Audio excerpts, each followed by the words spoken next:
आप हताश हैं, निराश हैं, परेशान हैं, कोई भी रास्ता नहीं दिख रहा, जब लगने लगे जिंदगी अब तो बर्बाद है, तो नीम करौली बाबा की इन 5 बातों को याद कर लेना। अच्छे दिन आने से पहले ही दिखने लगती हैं ये 5 शुभ चीजें। बाबा ने ऐसा बताया है, ये 5 चीजें जब दिखने लगे तो मान लेना अब तो अपनी जिंदगी बदलने वाली है। नीम करौली बाबा का नाम एक चमत्कारी बाबा के रूप में लोगों के बीच लोकप्रिय है। उनका जन्म उत्तर प्रदेश के अकबरपुर गांव में साल 1900 के आसपास हुआ था। उनके भक्त उन्हें हनुमान जी का अवतार मानते हैं। नीम करौली बाबा बेहद सरल स्वभाव के व्यक्ति थे।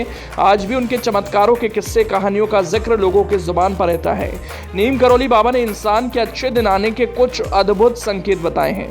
इन संकेतों से आप ये पता लगा सकते हैं कि आपका अच्छा समय कब शुरू होने वाला है। अगर ये संकेत आने लगे तो बॉस समझना अब वो दिन दूर नहीं जब आपके पास पैसे ही पैसे होंगे। अगर ये 5 संकेत भी ना आए तो इंतजार करना, क्योंकि सब्र का फल मीठा होता है। चलिए बाबा नीम करौली की ओर से बताए गए उन 5 संकेतों से आपको वाकिफ कराते हैं, जिन्हें देखकर कहेंगे अच्छे दिन तो आपके आने वाले हैं। सपनों में पितरों का दर्शन। सपने में पितरों का नजर आना कोई साधारण बात नहीं। पितरों का स्वप्न दर्शन इंसान का अच्छा समय शुरू होने का संकेत देता है। वो लोग बड़े ही भाग्यवान होते हैं जिन्हें सपने में पितृ दिखाई देते हैं। ये इस बात का साक्ष्य है कि पितरों का आशीर्वाद आप पर बना हुआ है। हालांकि पितरों का अच्छी मुद्रा में दिखना भी जरूरी है। जैसे सपने में पितरों का मुस्कुराते हुए दिखना, आशीर्वाद के स्वरूप में दिखना या प्रसन्न मुद्रा में कोई मंत्र या बात करना आदि। पशु पक्षी।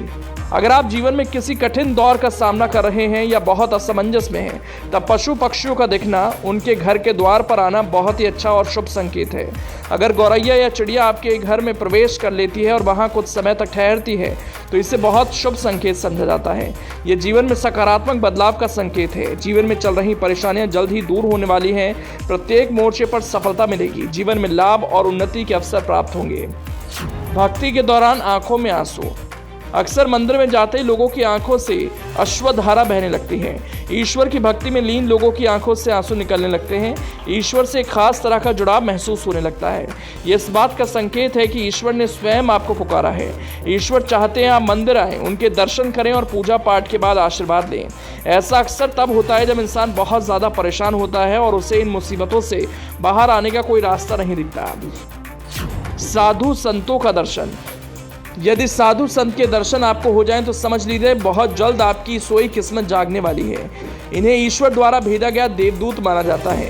ये आपके जीवन को एक नई दिशा प्रदान कर सकते हैं। आपको जिन समस्याओं ने घेरा हुआ था वो जल्द ही टलने वाली हैं। यदि आपका मन साधु संतों की तप भूमि पर जाने का है तो इसे भी एक शुभ संकेत समझें। अंतर मन की पुकार सुनना। कई बार इंसान असमंजस में फंस जाता है, उसे समझ में नहीं आता इससे बाहर कैसे निकला जाए। तब ईश्वरीय विधान आपके मन में प्रवेश करता है। इसके बाद आपका अंतर्मन अंदर से पुकारने लगता है। आप धीरे धीरे समझने लगते हैं क्या करना चाहिए और क्या नहीं। जब आपका अंतर्मन अचानक से ऐसे सुझाव देने लगे जिसके बारे में आपने पहले सोचा ही नहीं था, तो समझ लीजिए ईश्वर आपके साथ है और आप दृढ़ता के साथ कोई निर्णय लेकर सही दिशा में आगे बढ़ रहे हैं।